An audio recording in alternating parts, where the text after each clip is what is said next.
Viral video kurir berjaket merah konvoi di jalan raya, ternyata sedang antar paket ke rumah Siskakol. Sebuah video yang merekam gerombolan kurir berjaket merah viral di media sosial. Terlihat puluhan kurir merah itu masing-masing membawa satu paket berupa kardus coklat.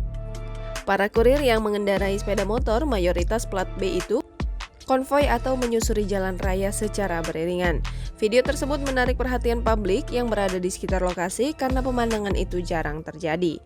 Rupanya puluhan kurir pengantar paket itu sedang menuju rumah Siskakol yang kabarnya berlokasi di Tangerang, Banten. Hal ini dilihat dari konten video TikTok terbaru Siskakol. Seleb media sosial itu menyuguhkan konten memindahkan isi minimarket ke rumahnya. Selain olive oil, terlihat Siska juga memesan banyak produk yang tersedia di minimarket tersebut, mulai dari cemilan, bumbu dapur, hingga sabun mandi.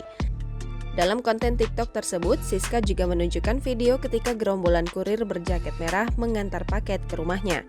Siska kemudian membuka paket produk yang ia beli dari minimarket tersebut. Dia dan adiknya menyusun semua produk yang dibeli di sebuah etalase minimarket di dalam rumahnya.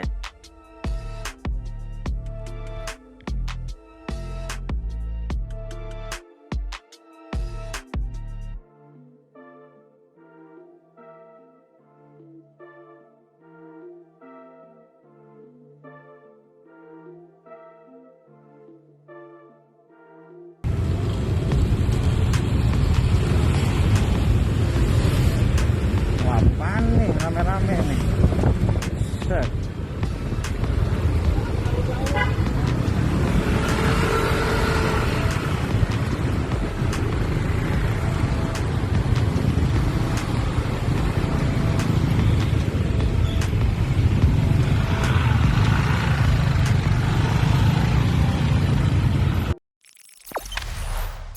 Jangan lupa subscribe, share, komen, dan like ya.